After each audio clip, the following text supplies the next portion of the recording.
Os gêmeos do milionário nunca tinham andado, até que ele flagrou a faxineira fazendo algo inacreditável. E o que aconteceu depois deixou todos sem palavras. Nossas histórias têm viajado longe. De onde você está assistindo hoje? Compartilhe com a gente nos comentários. Eu não quero mais o seu dinheiro, Sr. Lacerda. Pode ficar com ele. A voz da jovem cuidadora, Clara, atravessou o mármore frio do imenso hall de entrada. As malas dela já estavam junto à porta, uma declaração final de sua desistência. Tibério Lacerda, o dono daquela casa e de um império empresarial, apenas observava, sentindo um cansaço que parecia ter se instalado em seus ossos. Era a quarta cuidadora em menos de 2 meses. A cena já era familiar. Eles são impossíveis, continuou a moça com o rosto vermelho, demonstrando raiva e pavor. Seus filhos não são normais. Eles não falam, não andam, só ficam parados olhando para o nada, ou então gritam e quebram tudo se você move um brinquedo do lugar. Isso não é trabalho para uma cuidadora, é para um hospício. Cada palavra era um golpe, mas Tibério não demonstrou reação. Ele aprendeu a absorver os ataques, a deixar que as acusações sobre seus filhos o atravessassem sem desmoronar ali mesmo, na frente de um estranho. Ele apenas esperou que ela terminasse. Quando o silêncio finalmente chegou, ele falou com a voz baixa e sem vida. Quitéria irá acompanhar você até o portão e acertar o pagamento. Clara o encarou por um segundo, talvez esperando uma discussão, uma súplica. Não recebeu nada. Ela bufou, pegou as malas com um gesto brusco e saiu, batendo a porta com uma força que fez um vaso de cristal tremer sobre uma mesinha. O silêncio que se seguiu foi quase pior que os gritos. Era um silêncio pesado, carregado. Tibério fechou os olhos. Medo e culpa. Eram seus companheiros constantes, as sombras que o seguiam por todos os cômodos daquela mansão no Jardim Europa.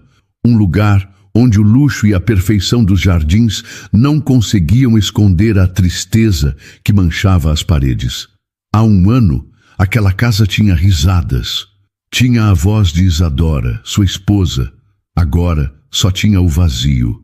Ele subiu as escadas devagar, cada degrau uma tarefa monumental. A culpa o esmagava. Ele era o CEO da Lacerda & Co. E um homem que controlava negociações milionárias, que liderava milhares de funcionários, mas não conseguia proteger seus próprios filhos.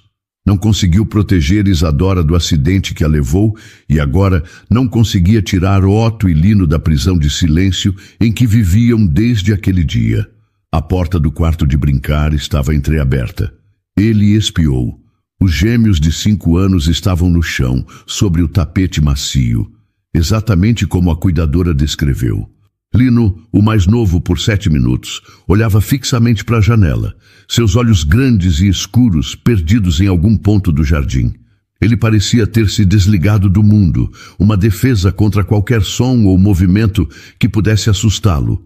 Sons de metal, principalmente, como o barulho do carro batendo. Do outro lado do tapete, Otto estava completamente concentrado em uma fileira de carrinhos de madeira. Ele os alinhava por cor, com uma precisão absoluta. Seus ombros pequenos estavam tensos. Tibério sabia que se um daqueles carrinhos fosse movido 1 centímetro para o lado, o silêncio seria quebrado por uma explosão de raiva e choro. Tibério entrou no quarto, forçando um sorriso que não alcançou seus olhos. "Oi, meus filhos." Nenhuma resposta. Ele se ajoelhou perto de Otto. "Que carrinhos bonitos! Você está organizando eles?" Otto não se moveu. Sua mãozinha continuou parada sobre um carrinho azul, como se decidisse se ele estava no lugar perfeito.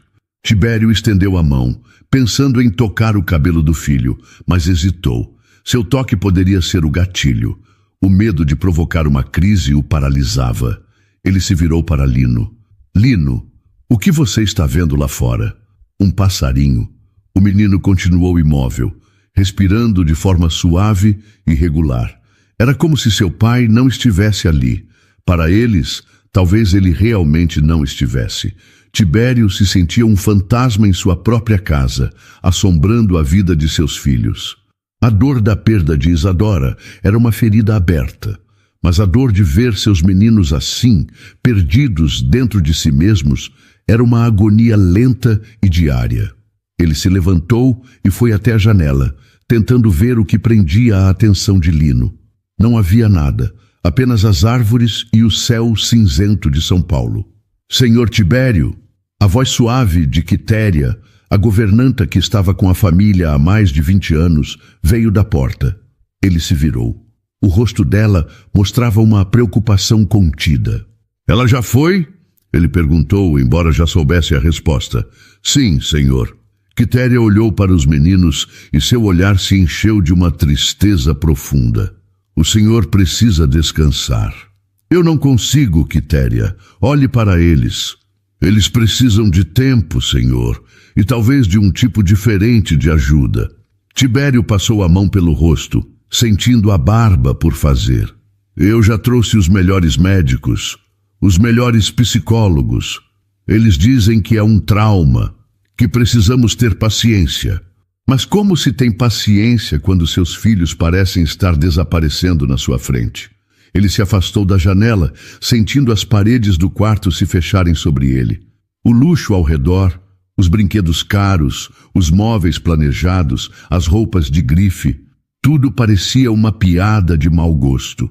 Ele daria tudo, cada centavo, para ouvir a voz deles de novo, para vê-los correr em sua direção quando chegasse do trabalho, para ser novamente apenas o pai deles e não o guardião de suas tristezas. Na manhã seguinte à demissão de Clara, Quitéria se sentou à mesa da cozinha muito antes de o sol nascer. Ela segurava uma xícara de café, mas não bebia. Seu olhar estava fixo na agenda de contatos aberta à sua frente. As agências de cuidadoras já não eram uma opção. O que aquela casa precisava não era de outra jovem com um manual de pedagogia debaixo do braço, incapaz de entender que a dor não segue regras. A casa precisava de silêncio, de ordem, de uma presença que cuidasse dos espaços, sem tentar invadir as pessoas. Ela pensou em Tibério, em sua agonia silenciosa. Pensou nos meninos perdidos em seu mundo particular. A decisão se formou em sua mente com uma clareza serena. Ela não procuraria uma cuidadora. Procuraria alguém para cuidar da casa. Alguém maduro, discreto, que entendesse que a poeira às vezes é menos pesada que a tristeza. Folheou a agenda, passando por nomes e números conhecidos, até que parou em um, Adélia Munhoz. Uma indicação antiga de uma amiga. A nota ao lado dizia apenas: séria, eficiente, precisa de trabalho. A algumas dezenas de quilômetros dali, em um apartamento simples e impecavelmente limpo na Vila Buarque, Adélia Munhoz passava um pano úmido sobre o balcão da cozinha. A rotina era sua âncora. Acordar, limpar, organizar.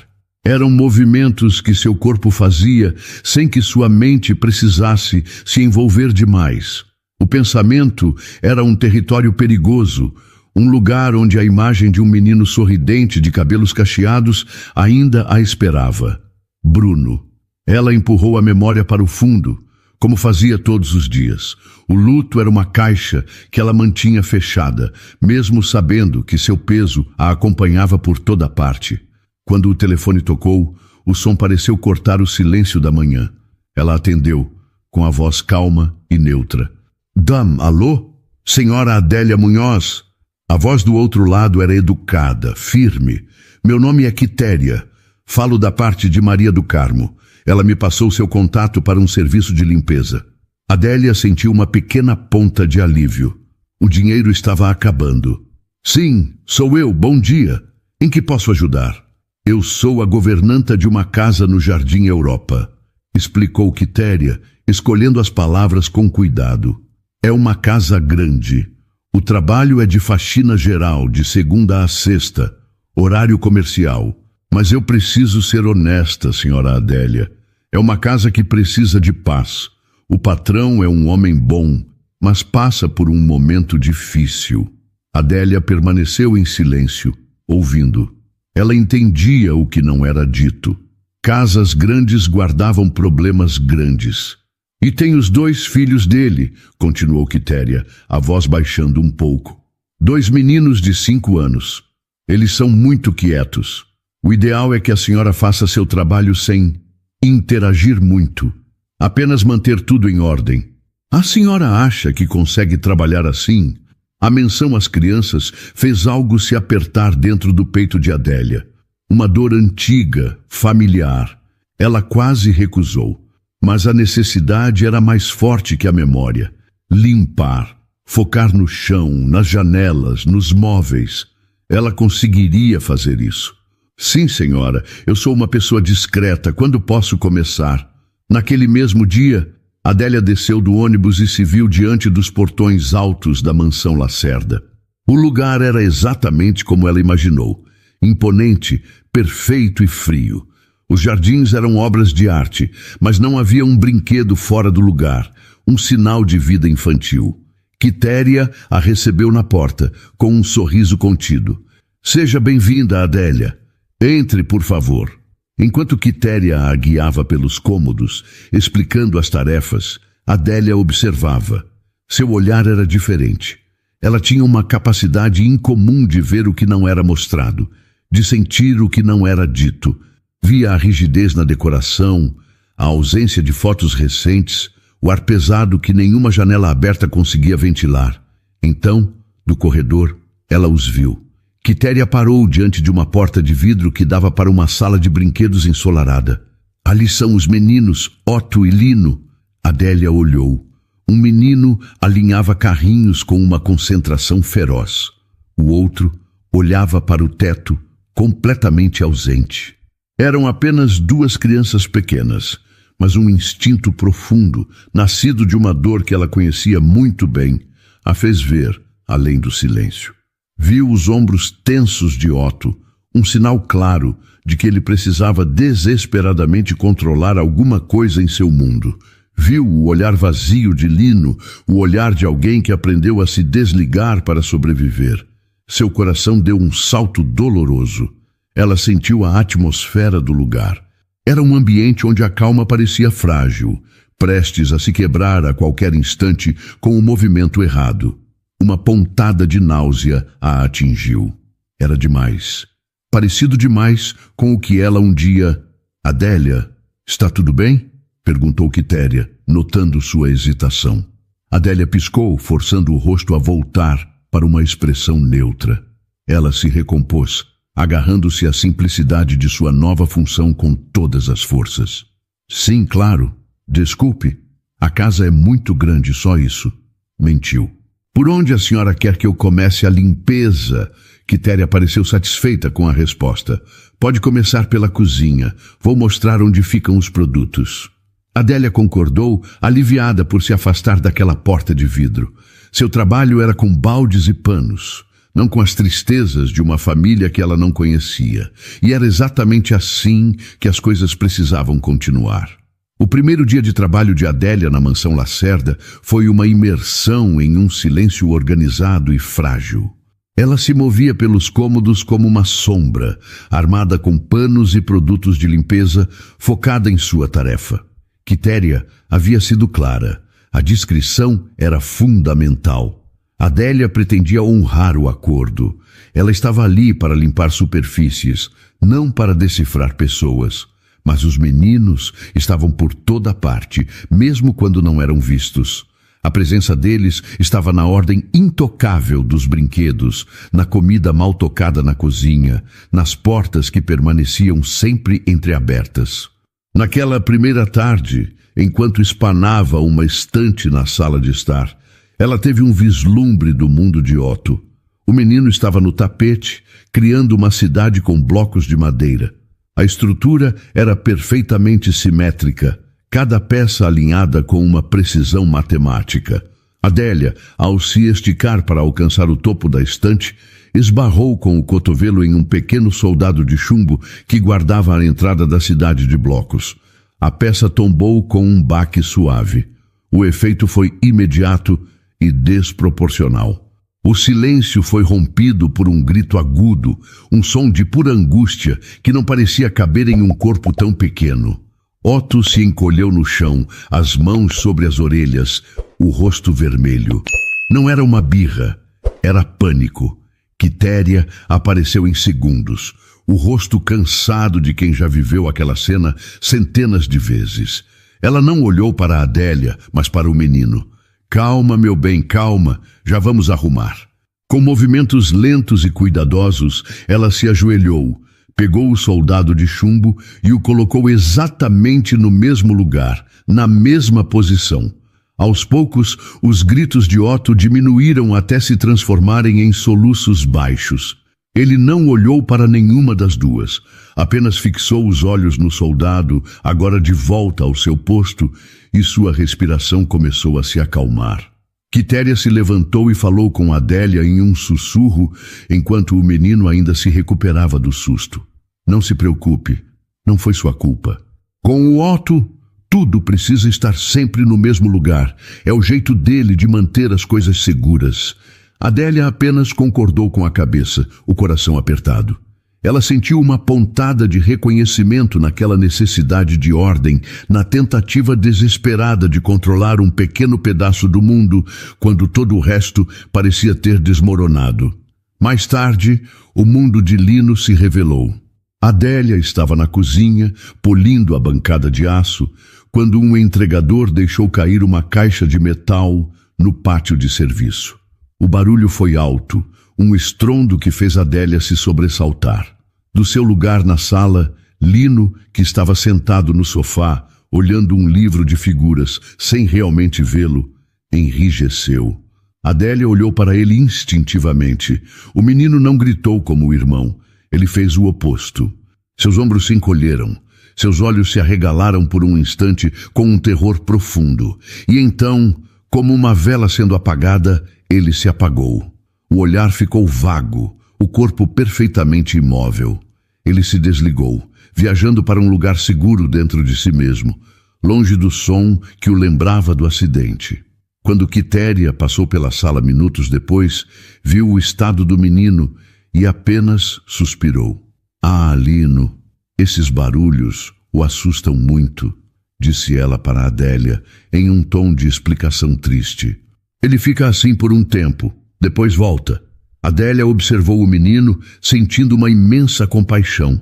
Enquanto a dor de Otto explodia para fora, a de Lino implodia, deixando um vazio assustador em seu lugar.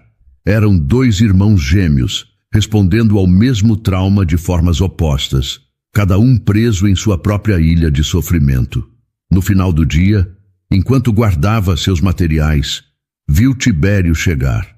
Ele não parecia o CEO de uma grande empresa, mas sim um homem carregando o peso do mundo. Ele foi direto para a sala onde os meninos estavam. Adélia o observou de longe. Viu a maneira como ele se aproximava dos filhos, com uma hesitação cuidadosa, como se temesse quebrá-los ainda mais. Na hora de ir embora, ela passou pelo corredor do andar de cima e viu a cena que completou o quebra-cabeça daquele dia. Tibério estava no quarto dos meninos, acendendo duas pequenas luminárias, uma ao lado de cada cama. A luz era suave, amarelada, mas ele não apagou a luz principal do quarto. Ao sair, ele não fechou a porta por completo, deixando uma fresta generosa. A luz do corredor também ficou acesa. O medo morava naquela casa. Era um morador permanente, que não ia embora quando o sol se punha. Ele dormia nos quartos, com as luzes acesas e as portas abertas. Um lembrete constante de que a escuridão e o silêncio completo eram perigosos demais para se enfrentar. Caminhando para o ponto de ônibus, de volta para sua vida e seu próprio luto silencioso, Adélia não conseguiu se livrar das imagens dos meninos. Ela não queria sentir aquilo, aquela conexão, aquela dor que parecia um reflexo da sua. Mas era tarde demais. A dor de Otto e Lino já tinha encontrado um lugar para morar dentro dela. A imagem dos meninos, cada um perdido em sua ilha particular de dor, acompanhou Adélia durante toda a noite. Em seu pequeno apartamento, onde o silêncio era uma escolha e não uma doença, ela repassou cada detalhe da mansão Lacerda. A luz fria e quase hospitalar dos quartos, as portas que batiam com as correntes de ar, o eco dos passos no mármore. O mundo dos meninos era um campo minado de estímulos agressivos. Ela se deitou, mas o sono não veio. Uma parte dela, uma parte que ela tentava silenciar há anos, começou a sussurrar. Não era seu trabalho. Ela sabia. Ela era a faxineira. Seu dever era com o brilho do chão e a ausência de pó nos móveis, mas a imagem de Lino se apagando e de Otto explodindo em pânico não a deixava em paz. Aquela parte adormecida dela não falava em diagnósticos ou terapias, falava em coisas mais simples, em conforto, em segurança. E talvez, ela pensou, arrumar a casa também significasse arrumar o ambiente para ser um pouco mais gentil. Com essa justificativa, com esse disfarce, ela finalmente conseguiu fechar os olhos. No dia seguinte, Adélia chegou para trabalhar com uma nova determinação. Suas ações eram pequenas, quase invisíveis, sempre sob o pretexto de uma organização mais eficiente. Ela começou pela iluminação. Encontrou Quitéria na cozinha enquanto a governanta organizava o cardápio da semana. Dona Quitéria, com licença, começou Adélia, com seu tom de voz sempre respeitoso. Eu notei que algumas lâmpadas da casa têm uma luz muito branca, muito forte. Ontem, quando o dia escureceu, o ambiente ficou um pouco frio. Às vezes, uma luz mais amarelada, mais quente, deixa o lugar mais aconchegante, não acha? Ajuda a acalmar a vista. Quitéria a olhou, um pouco surpresa com a observação. É verdade, Adélia. Nunca parei para pensar nisso. É tudo tão automático. O Sr. Tibério certamente não se importaria com a troca. Com essa permissão, Adélia encontrou lâmpadas de luz quente no depósito e ao longo do dia, enquanto limpava os quartos, fez a troca no quarto dos meninos e na sala de brinquedos. A mudança era sutil, mas o brilho agressivo deu lugar a um tom dourado e suave. Depois, ela cuidou dos ruídos.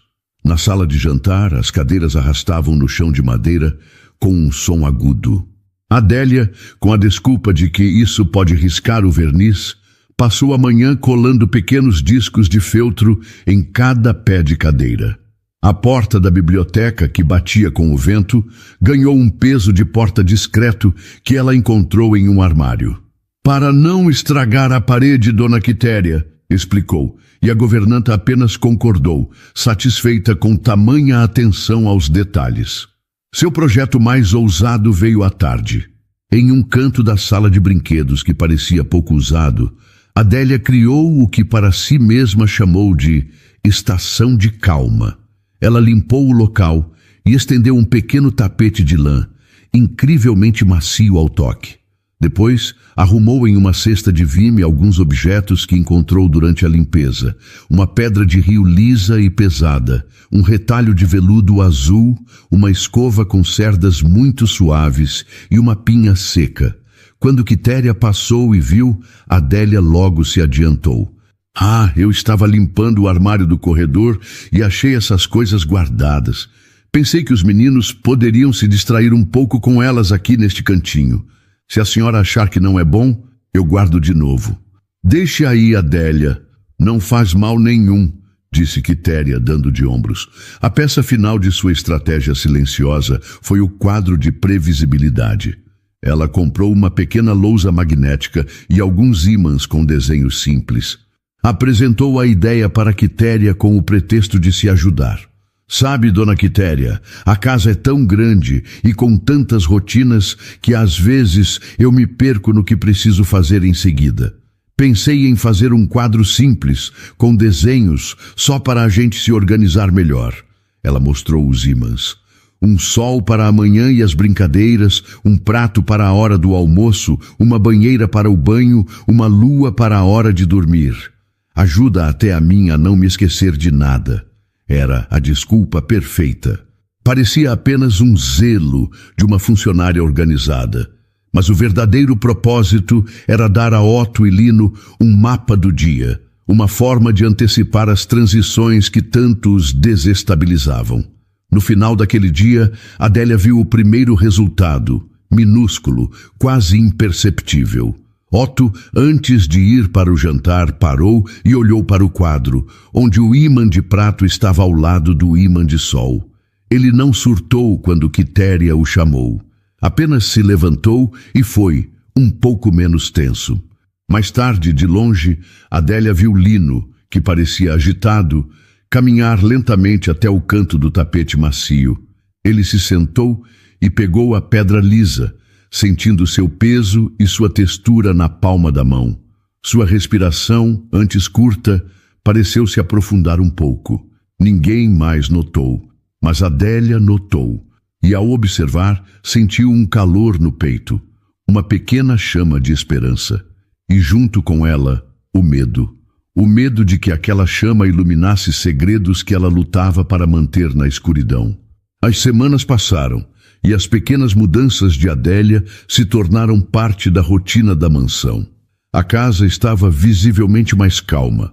As luzes suaves, os ruídos amortecidos e o quadro de horários na cozinha trouxeram uma camada de previsibilidade que diminuiu a frequência e a intensidade das crises de Otto.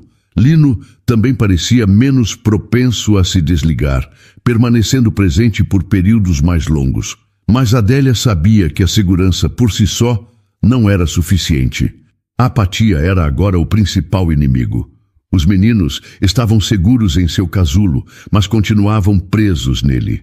Observando-os da porta da cozinha, ela via dois mundos parados. Otto no chão, construindo e reconstruindo a mesma fortaleza de blocos. Lino na poltrona, com o olhar perdido no jardim. A dor a atingiu com força, uma lembrança de como a alegria de uma criança é feita de movimento, de descoberta, de barulho. Seu filho Bruno tinha sido um pequeno furacão. A quietude dos gêmeos era antinatural. Ela decidiu que precisava dar um passo adiante, um passo arriscado. Precisava introduzir o movimento em suas vidas, mas de uma forma que parecesse orgânica, uma brincadeira. Em um momento em que Quitéria passava apressada pela sala com uma pilha de roupas, Adélia a abordou. Dona Quitéria, eu estava pensando, os meninos ficam tão quietinhos.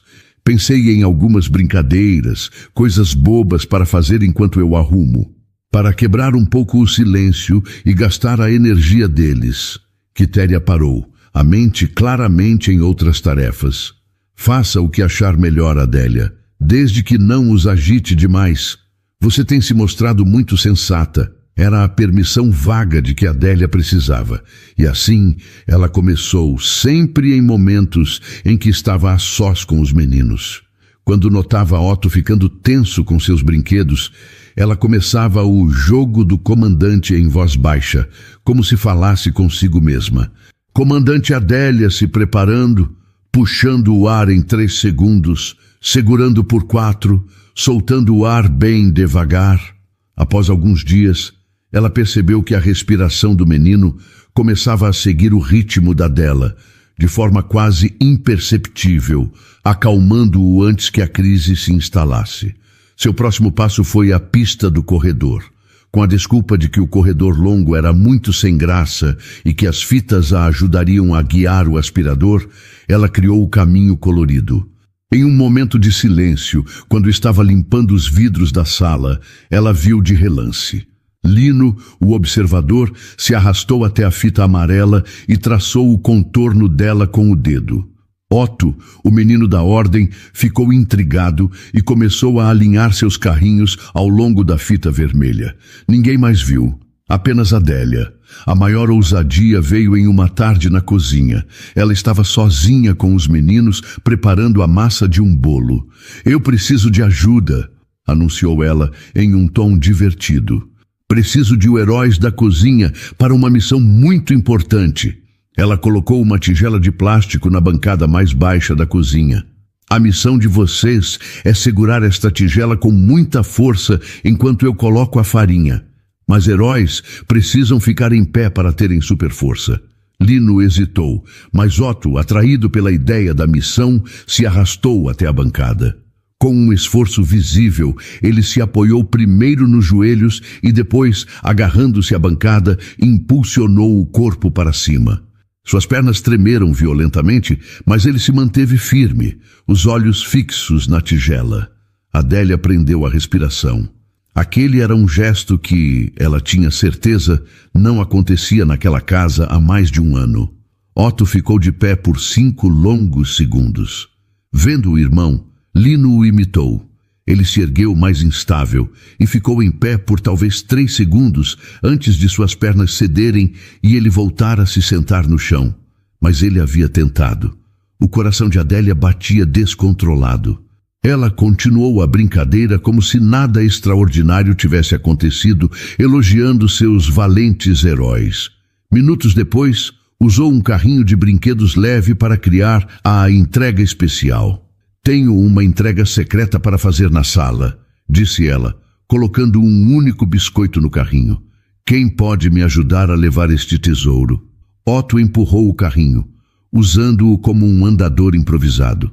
Ele deu alguns passos arrastados, mas determinados. Eram passos.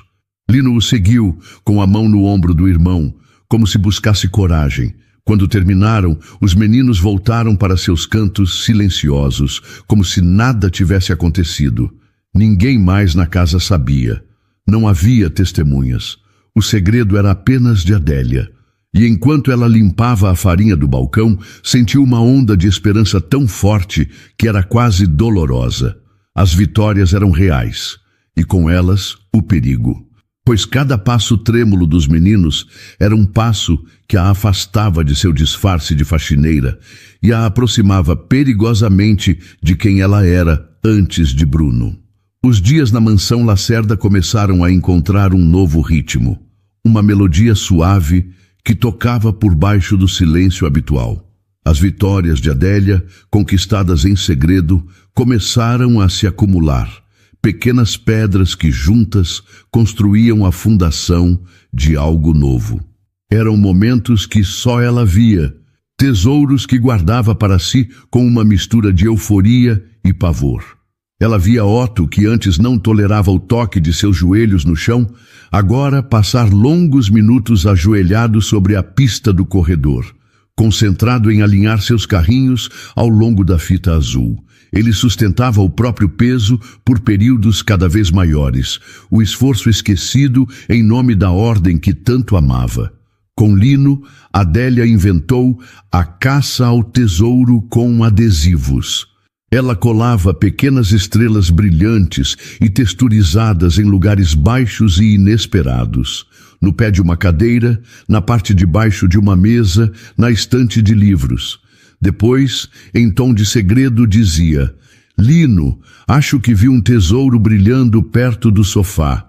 Você consegue pegar para mim?" E Lino, motivado pela curiosidade, se inclinava, apoiava as mãos no chão para se equilibrar e, para alcançar o adesivo, firmava a planta de um dos pés no tapete, um movimento fundamental que ele não fazia há mais de um ano. Ele pegava o adesivo, olhava para ele em silêncio e o colava na própria mão. Uma pequena conquista, invisível para o resto do mundo. As consequências dessas vitórias secretas, no entanto, começaram a transbordar para a vida da casa. Quitéria foi a primeira a verbalizar a mudança. Em uma tarde, enquanto tomava um rápido café com Adélia na cozinha, a governanta a olhou com uma curiosidade genuína. "Sabe, Adélia, pode ser só impressão minha, mas os meninos parecem melhores." Adélia sentiu um arrepio, mas manteve o rosto sereno, como se estivesse apenas ouvindo uma observação casual. "Melhores como, dona Quitéria?" "Eu não sei explicar direito", disse a governanta pensativa. "As crises do Otto, quando acontecem, parecem mais curtas. E o Lino, ele comeu quase todo o almoço ontem e hoje. Eu tenho a impressão de que eles estão dormindo um pouco mais profundamente. A casa parece mais leve." Adélia ofereceu um sorriso discreto, desviando o mérito. "Fico feliz em ouvir isso. Eles são bons meninos." Talvez só precisassem de um pouco mais de tempo, mas era Tibério quem Adélia temia.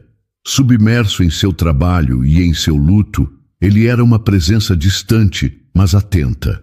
E ele também começou a notar. Chegava em casa à noite esperando a mesma atmosfera pesada de sempre, mas encontrava algo diferente.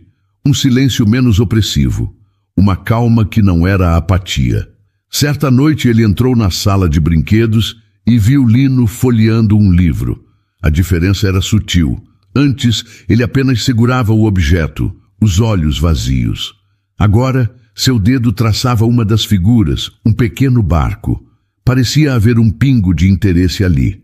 Em outro canto, Otto organizava seus bonecos, mas seus ombros não estavam tão tensos, sua respiração não era tão contida. Mais tarde, ele procurou Quitéria. Como os meninos passaram o dia? Perguntou ele, a pergunta de sempre, mas com um novo tom de interesse. Foi um dia calmo, senhor, muito calmo, respondeu a governanta. A nova faxineira, a Adélia, tem um jeito bom com eles. Mantém os meninos ocupados com aquelas brincadeiras simples dela enquanto arruma as coisas. Acho que a distração faz bem a eles. Distração. A palavra ficou na mente de Tibério. Ele agradeceu a Quitéria e se retirou para seu escritório. Uma pequena chama de esperança tentou se acender em seu peito, mas ele a apagou com a força de um hábito doloroso. Ele já tinha tido esperança antes. Lançou-se de cabeça nas promessas dos melhores especialistas. Terapias inovadoras, tratamentos experimentais, consultas que custaram fortunas. Cada uma delas começava com um brilho de otimismo e terminava em um beco sem saída, com a decepção sendo ainda mais amarga que a anterior. Ele aprendeu da forma mais dura que a esperança era uma armadilha. Ela o fazia baixar a guarda, o deixava vulnerável para a próxima queda. Olhou para a foto de Isadora em sua mesa, o sorriso dela uma lembrança de um tempo em que acreditar era fácil. Proteger seus filhos para ele agora também significava proteger a si mesmo da dor de mais um fracasso. Aquela calma que ele sentia na casa era provavelmente uma ilusão, uma semana boa, um acaso. Não podia ser real. Não podia se permitir acreditar. Naquela noite, ele parou na porta do quarto dos filhos, observando-os dormir. Eles pareciam serenos, os rostos tranquilos, sob a luz amarelada que a faxineira nova tinha instalado. Uma parte dele, uma parte que ele odiava, queria desesperadamente acreditar que aquilo era o começo de algo. Mas o medo era maior. O medo de se iludir de novo o mantinha paralisado. Ele fechou a porta, escolhendo a segurança de sua tristeza conhecida em vez da aterrorizante vulnerabilidade de uma nova esperança. A tarde estava se desenrolando como a mais promissora de todas. Na cozinha, o ar estava preenchido não por silêncio, mas por uma concentração pacífica. Otto estava de pé junto à bancada baixa, na missão dos heróis da cozinha. Suas pernas ainda tremiam, mas ele já conseguia se manter firme por quase 10 segundos, os olhos fixos na tigela que segurava, enquanto Adélia contava em um sussurro encorajador. 6, 7, 8. Muito bem, herói. Pode descansar. No corredor, Lino empurrava o pequeno carrinho de brinquedo ao longo da fita azul. Ele dava passos hesitantes, usando o carrinho como apoio, mas seu rosto mostrava um traço de determinação. Ele não estava se movendo por obrigação. Ele estava brincando. Pela primeira vez, Adélia sentiu que o muro invisível ao redor deles estava realmente começando a ceder. Ela permitiu a si mesma um pequeno sorriso, um momento de pura e descuidada alegria. Foi nesse exato momento que a porta da frente se abriu. Tibério entrou na mansão. Uma reunião importante havia sido cancelada e ele decidiu voltar para casa mais cedo. Um impulso raro. O que o recebeu não foi o silêncio pesado de sempre, mas a visão estranha das fitas coloridas coladas em seu chão de mármore. Ele parou, uma sensação de irritação o invadindo. Que bagunça era aquela? Seguiu em frente, atraído pela voz baixa de Adélia, vindo da cozinha. Ele parou no batente da porta e a cena que se desdobrou diante dele congelou seu sangue. Não era uma brincadeira. Em sua mente, cansada e desconfiada, aquilo era um cenário clínico. O chão marcado, o timer na bancada, a mulher que ele contratou para limpar a casa, conduzindo uma espécie de exercício com seu filho, contando como uma terapeuta. Cada alarme em seu corpo soou ao mesmo tempo. Era a mesma coisa de antes. As mesmas promessas vazias, as mesmas técnicas que nunca funcionaram. A esperança que ele vinha esmagando em seu peito se transformou em uma raiva fria e cortante. O que é isso? A voz dele cortou o ar, gélida e afiada. Adélia se virou em um salto, o coração disparando. O sorriso em seu rosto desapareceu. Otto se encolheu com o tom de voz do pai. E Lino, no corredor, parou de repente. O carrinho esquecido. Senhor Tibério, o senhor chegou cedo, disse ela, a voz tentando soar calma. Ela se levantou, posicionando-se sutilmente entre ele e os meninos. Eu perguntei o que é isso, repetiu ele, ignorando o cumprimento. Seus olhos varreram a cena com desprezo. O que você está fazendo com os meus filhos? Adélia engoliu em seco, o disfarce voltando como um instinto. É só uma brincadeira, senhor, para gastar um pouco a energia deles e deixar a arrumação da casa mais divertida. Notei que eles ficam mais calmos assim. Brincadeira? A risada de Tibério foi curta e sem humor. Isso não parece uma brincadeira. Isso parece o tipo de coisa que as outras especialistas tentaram fazer aqui dentro. Você não foi contratada para isso. Você foi contratada para limpar o chão, não para mexer com a cabeça dos meus filhos ou me dar falsas esperanças. A acusação a atingiu com força. Falsas esperanças. Era exatamente o que ele via. Senhor, eu jamais faria qualquer mal a eles. Eu não quero saber, interrompeu Tibério, a decisão final em seu rosto de pedra. A dor de velhas decepções o cegava. Ele estava protegendo seus filhos. Era o que dizia a si mesmo, protegendo-os de mais um fracasso. Pegue as suas coisas. Eu quero você fora da minha casa. Agora. As palavras ficaram suspensas no ar. Adélia o encarou, chocada e magoada, mas viu que não havia espaço para argumentos. O homem à sua frente não era um pai vendo o progresso dos filhos. Era um homem ferido, reagindo a uma ameaça percebida. Foi então que o mundo deles desabou. Ouvindo o veredito na voz do pai e vendo a angústia no rosto de Adélia, Otto soltou um grito estridente. Ele varreu a tigela da bancada com um gesto violento, o plástico batendo no chão com um barulho oco. A ordem havia sido destruída. No corredor, Lino começou a tremer. Seus olhos se arregalaram em puro terror, e então, como se uma luz interna fosse desligada, ele ficou completamente imóvel. O rosto uma tela em branco. Ele tinha se desconectado. A calma que Adélia levara semanas para construir foi aniquilada em menos de 1 minuto. O corredor, que era uma pista de esperança, agora parecia um campo minado. O silêncio voltou, mas desta vez era um silêncio de pânico e desolação. Com o coração partido, Adélia foi até o pequeno armário, pegou sua bolsa e seu casaco. Ela olhou uma última vez para a cena, para o menino que gritava e para o menino que tinha se transformado em pedra. E para o pai, de pé no meio do caos que ele mesmo criou, convencido de que tinha feito a coisa certa. Ela se virou e saiu, fechando a porta da frente suavemente atrás de si, deixando a família Lacerda se afogar de volta na escuridão. Assim que a porta se fechou atrás de Adélia, a frágil paz da mansão Lacerda se estilhaçou por completo. Tibério ficou paralisado no meio da sala, o grito de Otto perfurando seus ouvidos, a imobilidade de Lino sendo uma acusação silenciosa. Por um momento, ele se agarrou à sua convicção. É só o estresse da situação, disse a si mesmo. Eles vão se acalmar. Eu fiz a coisa certa. Eu os protegi, mas as horas que se seguiram provaram o contrário. A crise de Otto não passou. Ela se transformou em um lamento baixo e contínuo que se arrastou pela noite. Ele não tocou no jantar. Lino foi carregado para a cama por Quitéria, seu corpo mole como o de um boneco de pano, seus olhos abertos, mas vazios. Na manhã seguinte, a casa acordou pior. A atmosfera não era mais de calma ou de tristeza. Era de um desespero opressivo. Tibério, que mal havia dormido, encontrou Otto na sala, mas ele não estava com seus blocos.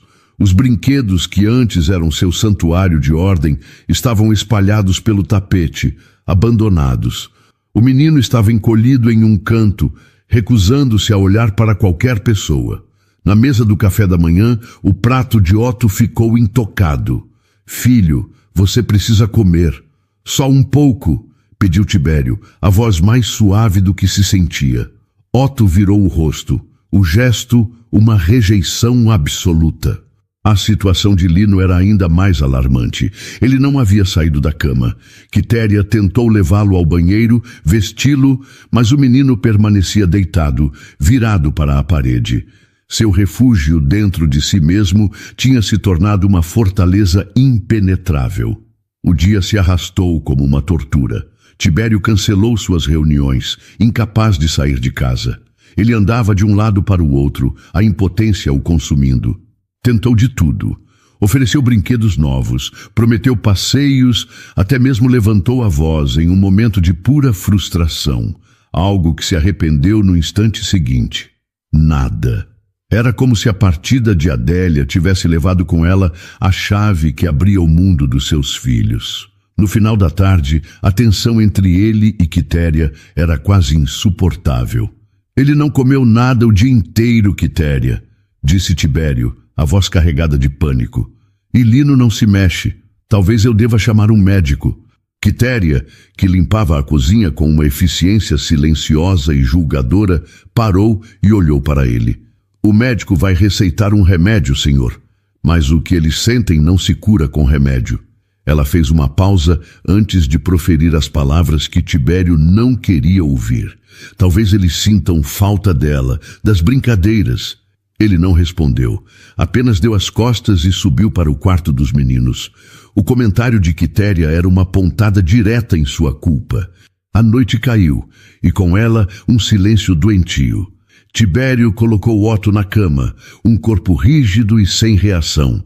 Depois foi até a cama de Lino e o cobriu, o menino ainda na mesma posição. Sentindo-se um completo fracasso, ele começou a arrumar a bagunça de brinquedos que Otto havia deixado no chão. Foi um gesto automático, a necessidade de impor alguma ordem em meio ao caos. Foi então que ele viu, caído atrás da mesinha de cabeceira, um pedaço de papel amassado. Ele o pegou. Era um desenho. As linhas eram infantis, tortas, mas a imagem era inconfundível. Havia duas figuras pequenas, uma com o cabelo espetado como o de Otto, a outra um pouco menor. No meio delas, uma figura mais alta, com cabelos compridos e um grande sorriso, estava de mãos dadas com as duas crianças. Acima da cena, uma frase estava escrita com letras trêmulas e desiguais. "A casa fica calma com ela." E ao lado da figura alta, quase como um segredo, as letras Deli.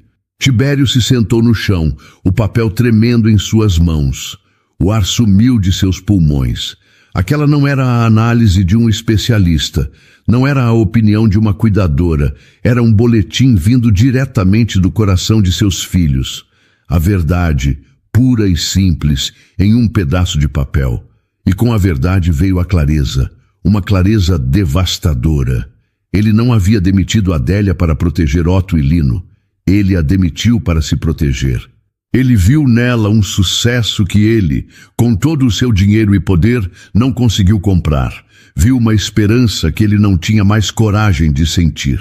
O medo de se decepcionar mais uma vez, o orgulho ferido por ver uma simples faxineira ter mais efeito que uma equipe de médicos, tudo isso se transformou naquela raiva fria. Ele não a expulsou por ela ser uma ameaça para seus filhos. Ele a expulsou por ela ser uma ameaça para a sua dor, para a muralha que ele construiu ao redor de seu próprio coração. Em um ato de autoproteção, ele havia sacrificado a única pessoa que os estava resgatando. Ali, no chão do quarto silencioso, Tibério Lacerda desmoronou. Segurando o desenho como se fosse a coisa mais preciosa do mundo, ele chorou, não pela perda de Isadora, mas pela enormidade de seu próprio erro. Tibério não dormiu. Passou a noite em claro, sentado em sua poltrona de couro, o desenho dos filhos sobre a mesa como uma sentença e um mapa. Ao primeiro sinal de luz, uma nova determinação, forjada na culpa e no desespero, tomou conta dele. Desceu as escadas e encontrou Quitéria na cozinha, já preparando o café. A governanta o olhou e soube que algo havia mudado. O rosto dele não carregava a raiva fria do dia anterior, mas sim o peso de um homem que se viu no espelho e odiou o que encontrou. Quitéria, disse ele, a voz rouca pela falta de sono. Eu preciso do endereço da Adélia, agora. Ela não fez perguntas. Viu o desenho amassado na mão dele e compreendeu tudo. Abriu uma gaveta, pegou a ficha de contratação e anotou o endereço em um pedaço de papel. Vila Buarque, disse ela, entregando o papel a ele. O trajeto do Jardim Europa até a Vila Buarque foi uma viagem entre dois mundos. Tibério dirigia seu carro de luxo por ruas que se tornavam cada vez mais simples, mais cheias de vida e de imperfeições. Ele deixou para trás os muros altos e os jardins perfeitos para entrar em um bairro de prédios antigos, de pequenas lojas e de pessoas caminhando pelas calçadas. Sentia-se um estranho, um invasor. O poder que ele exercia em sua sala de reuniões não significava nada ali. Ele encontrou o prédio, modesto e bem cuidado. Subiu os lances de escada, o coração batendo com força contra as costelas. Parou diante da porta dela, respirou fundo e bateu. Cada segundo de espera foi uma agonia. Quando Adélia abriu a porta, seus olhos se arregalaram em surpresa, que foi rapidamente substituída por uma expressão guardada, impenetrável. Ela não o convidou para entrar, apenas esperou. Tibério sentiu a garganta secar. Adélia, Ele começou, a voz falhando. Eu sinto muito, não há outra forma de dizer. Eu cometi um erro terrível. Eu agi como um tolo, como um cego. Eu estava com medo e descontei em você. Ele estendeu a mão trêmula, mostrando a ela o desenho. Eles não estão bem. Eles estão piores do que nunca. Eles sentem a sua falta. Ele a olhou nos olhos, despindo-se de todo o seu orgulho. Eu preciso que você volte. Por favor. Adélia olhou para o desenho e, por um instante, a muralha em seu rosto tremeu. Ela olhou de volta para ele e sua voz, quando veio, era firme, sem traços de submissão. Entrar pela porta dos fundos não adiantou, Sr. Tibério. Se eu voltar, não será como antes. Tibério concordou com a cabeça, desesperado. Qualquer coisa, o que você quiser. Não é o que eu quero, é o que é preciso para eles. Corrigiu ela, e pela primeira vez, ele viu a profissional por trás da faxineira. Como o senhor achou que eu sabia o que fazer com eles? Eu não sei, admitiu ele, humilhado. Eu só vi o que eu queria ver. Eu era psicóloga infantil, Sr. Tibério, disse ela, a confissão saindo com um peso de anos. Eu abandonei a profissão quando perdi meu filho, Bruno. Eu achei que não conseguiria mais fazer isso. Achei que limpar o chão seria mais seguro. A dor na voz dela era palpável e Tibério sentiu uma nova onda de vergonha. Eu não sabia. O senhor não perguntou. Cortou ela, sem acusação, apenas constatando um fato. E é por isso que, se eu voltar, será com regras. As minhas regras. Ele esperou, pronto para aceitar qualquer coisa. Primeiro, transparência total. O senhor vai saber de cada passo, de cada brincadeira, de cada objetivo. E eu preciso que o senhor me diga tudo. Se tiveram uma noite ruim, se algo os assustou. Não posso trabalhar no escuro. Certo, disse ele, a voz firme. Segundo, o senhor vai participar, ativamente, Não é para me contratar e esperar um milagre. O Senhor vai se sentar no chão, vai fazer as brincadeiras, vai ser o porto seguro deles. Eles precisam do Pai, não de mais uma especialista. Eu vou, prometeu ele. Terceiro, sem promessas de cura.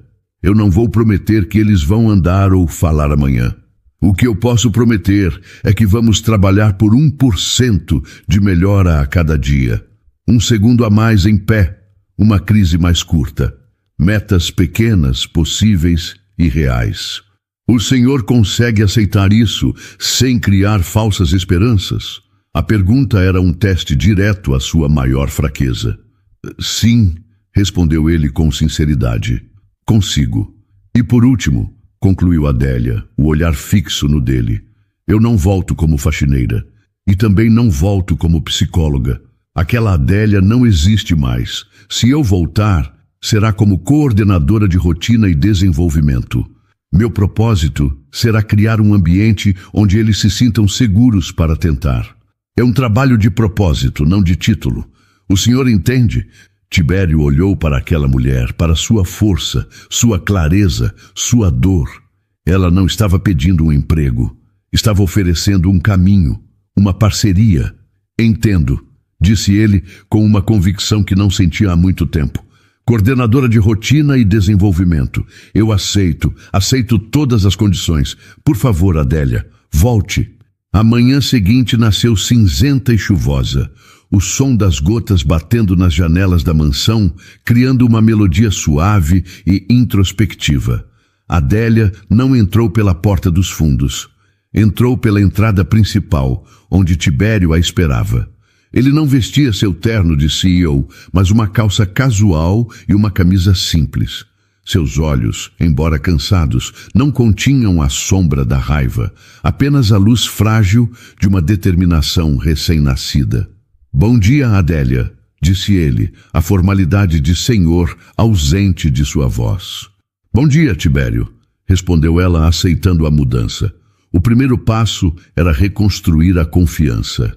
Adélia não foi direto para as brincadeiras. Passou a primeira hora apenas presente na sala de brinquedos, sentada no chão, enquanto os meninos, ainda retraídos, a observavam de longe. Tibério se sentou em uma poltrona próxima, lendo um livro, sua presença calma, sendo uma âncora de segurança. Depois de um tempo, Adélia começou a cantarolar uma canção de ninar, a mesma que cantava para Bruno. Lino, o menino que se apagava, virou a cabeça em sua direção, um brilho de curiosidade em seu olhar.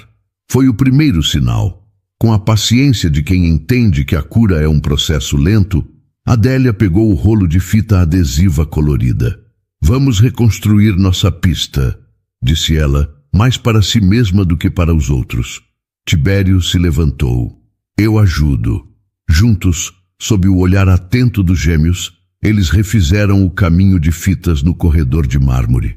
O ato de refazer a pista era simbólico. Eles estavam reconstruindo o caminho da esperança que havia sido quebrado. Quando terminaram, Adélia olhou para Tibério. Seu coração batia forte, mas sua voz era firme.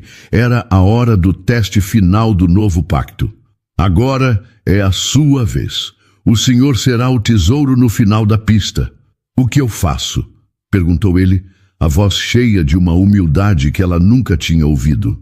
Ajoelhe-se ali, instruiu ela, apontando para um lugar a uns 3 passos de distância do fim da fita. E espere por eles, com os braços abertos.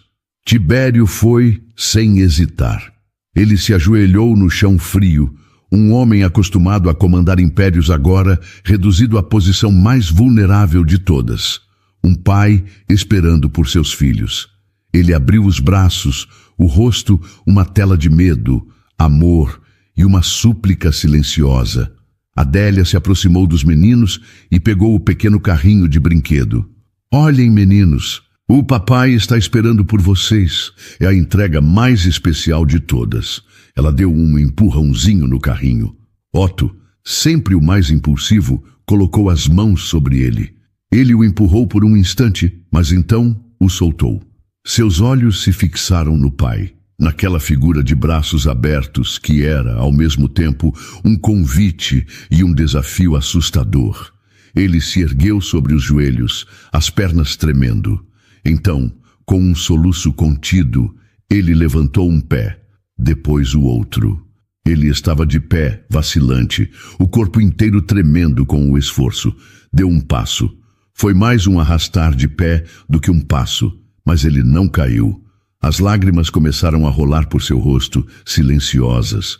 Ele deu um segundo passo, um gemido de esforço escapando de seus lábios. Ele estava chorando, não de dor, mas de medo e superação. E então ele praticamente se jogou para a frente, caindo nos braços do pai. Tibério o agarrou, abraçando-o com força, o rosto enterrado nos cabelos do filho. Lino, que observava tudo com os olhos arregalados e cheios de lágrimas, viu o irmão seguro no abraço do pai. Aquela imagem pareceu lhe dar a coragem que lhe faltava. Ele se levantou, mais instável que Otto. Deu um passo trêmulo. Depois, um segundo. Seu olhar estava fixo em seu pai e seu irmão. Ele deu um terceiro passo, um passo maior, mais decidido, e então também desabou, juntando-se ao abraço. No chão de mármore daquele corredor, os três choravam juntos. Tibério abraçava seus dois filhos, sentindo o peso e o calor de seus corpos contra o seu. Eram lágrimas de tristeza por todo o tempo perdido, mas também de uma gratidão tão imensa que doía. Não era um milagre, era algo mais forte. Era o resultado do trabalho, da dor, da coragem de tentar. Adélia ficou para trás, perto da parede, dando à família aquele momento sagrado. As lágrimas também escorriam por seu rosto, uma mistura da alegria por eles e da saudade eterna de seu próprio menino. Mais tarde, quando a calma se reinstalou, Tibério se aproximou dela, os olhos ainda vermelhos. Eu não sei como agradecer, Adélia. Não me agradeça, disse ela, a voz suave. Agradeça a eles, pela coragem, e a si mesmo. O Senhor foi o motivo pelo qual eles andaram hoje. Naquele dia, Tibério formalizou o novo papel de Adélia na frente de toda a equipe da casa. Ela era a coordenadora de rotina e desenvolvimento, mas o título não importava. O que importava era o novo verbo que a mansão Lacerda aprendeu. Não era curar nem consertar, era tentar. Todos os dias juntos eles iriam tentar. Um passo de cada vez. Um ano depois, o sol da tarde de sábado derramava uma luz dourada sobre o jardim da mansão Lacerda. Um ano antes, aquele mesmo jardim era uma obra de arte estéril, um lugar de silêncio e perfeição intocada. Hoje, era um lugar de vida. Havia um gol de futebol torto na grama, um balde cheio de carrinhos, perto de um canteiro de rosas, e o mais importante de tudo, havia risadas. Você não me pega! Gritou Otto, agora com 6 anos, correndo desajeitadamente pela grama, as pernas fortes e cheias de energia. Pego sim! Respondeu Lino, sua voz mais baixa, mais clara e cheia de uma alegria contida. Ele corria atrás do irmão, um sorriso genuíno iluminando seu rosto. Sentados em um banco de madeira, sob a sombra de um ipê, Tibério e Adélia observavam a cena. Havia uma facilidade entre eles, uma cumplicidade forjada nas trincheiras da dor e da esperança. Adélia não era mais a coordenadora, nem a faxineira. Era apenas Adélia. E Tibério não era mais o chefe, o CEO quebrado. Era apenas Tibério. Juntos, eles formavam o centro de gravidade daquela pequena família. Olhe para o Otto. Ele vai acabar pisando nas rosas da Quitéria de novo, comentou Tibério, um tom de falsa preocupação em sua voz. Adélia sorriu, o olhar fixo nos meninos. Deixe ele. Uma rosa amassada é muito mais fácil de consertar do que um menino quieto. Tibério virou-se para ela. O amor e o respeito em seus olhos eram evidentes. Você me ensinou isso. O último ano tinha sido um processo lento e trabalhoso. Houve regressões, dias difíceis, crises que os testaram até o limite. Mas para cada passo para trás, eles davam 2 para a frente. O lema de 1% de melhora a cada dia tinha se tornado a filosofia da casa. A fala dos meninos voltou aos poucos. Primeiro, palavras soltas. Lino, o observador, começou com água, pai, dele. Otto, depois de meses de silêncio, um dia simplesmente disse bola. E a partir dali, não parou mais de falar. Eles ainda tinham suas dificuldades. Otto às vezes precisava de sua ordem, de seus rituais para se sentir seguro. Lino ainda se assustava com barulhos muito altos e em dias de grande estresse podia se fechar um pouco em seu mundo. Mas a diferença era que, agora, eles não estavam mais sozinhos em suas ilhas. Tinham um ao outro, tinham Adélia e, acima de tudo, tinham um pai que aprendeu a se ajoelhar no chão, a ouvir e a ter os braços sempre abertos. Isadora ia adorar ver o Lino tão corajoso, disse Tibério, a menção ao nome da falecida esposa, agora trazendo uma nostalgia doce, não uma dor aguda. Ele tem o sorriso dela. Ele tem, concordou Adélia com suavidade, e ele tem o pai dele para lhe dar coragem. Ela também pensava em Bruno. Via um pouco dele na energia caótica de Otto, na curiosidade silenciosa de Lino. A dor da perda nunca desaparecia por completo, mas tinha mudado de forma. Não era mais um buraco vazio em seu peito. Tinha se transformado em uma sabedoria, em uma capacidade de amar e de curar que ela pôde oferecer a outra família. Ao ajudar a curar os filhos de Tibério, ela também encontrou um caminho para curar a si mesma. Mais tarde, os meninos correram até eles. Pai, a gente pode comer bolo de chocolate? Perguntou Otto sem fôlego. Agora? Perguntou Tibério, olhando para Adélia. Acho que uma exceção não vai fazer mal, disse ela, piscando para os meninos que comemoraram. Enquanto caminhavam de volta para a casa, Lino, em um gesto que se tornara comum, deslizou sua mão pequena para dentro da mão de Adélia. Otto fez o mesmo com a mão de Tibério, e por um momento os 4 pararam, olhando para a casa que não era mais um mausoléu, mas um lar. No escritório de Tibério, o desenho dos meninos ainda estava guardado em sua gaveta principal. Ele o olhava todos os dias, um lembrete de seu pior erro e de sua maior lição. Ao lado da foto de Isadora, agora havia outra, mais recente, uma foto tirada por Quitéria algumas semanas antes. Nela, os 4 estavam no jardim, rindo. Otto no colo de Tibério e Lino abraçado a Adélia. A imagem de uma família imperfeita, improvável e inegavelmente feliz. A casa não era mais silenciosa. Estava cheia de discussões sobre qual desenho assistir, de barulho de brinquedos caindo no chão, de pedidos de bolo de chocolate e, acima de tudo, do som constante de 4 pessoas aprendendo a viver juntas. Todos os dias, eles continuavam a tentar. E isso era mais do que suficiente.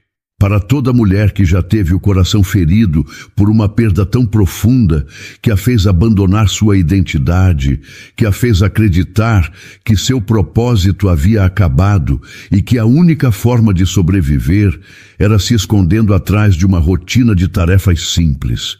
Para todo homem que do topo do mundo se viu impotente em sua batalha mais importante, uma solidão tão grande que o fez construir muralhas de medo e controle, disfarçadas de proteção. Para você que, para não sentir mais dor, se cercou de silêncio, de ordem, de distância emocional, acreditando que a segurança estava em não sentir, em não ter esperanças. A história de Adélia e Tibério nos mostra uma das verdades mais difíceis e, ao mesmo tempo, mais bonitas da vida. Às vezes, a cura para a nossa maior dor não vem dos especialistas, do dinheiro ou do poder, mas sim do lugar que menos esperamos.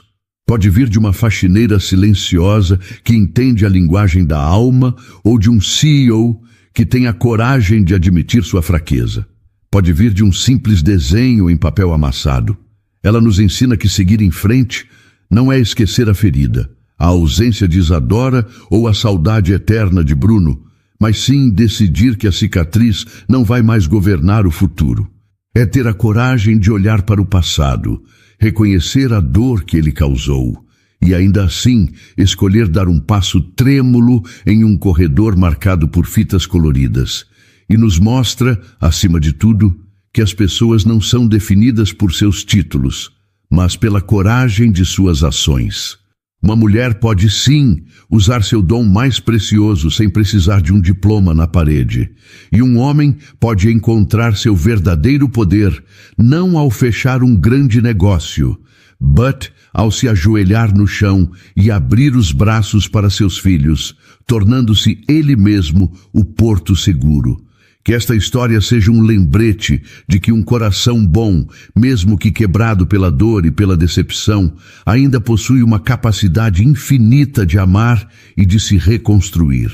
E que o amor verdadeiro não é aquele que é perfeito e sem falhas, mas aquele que tem a coragem de trocar as lâmpadas para deixar o ambiente mais quente, de colocar feltro nos pés das cadeiras para suavizar os ruídos e de construir um novo pacto baseado em confiança e em 1% de melhora a cada dia.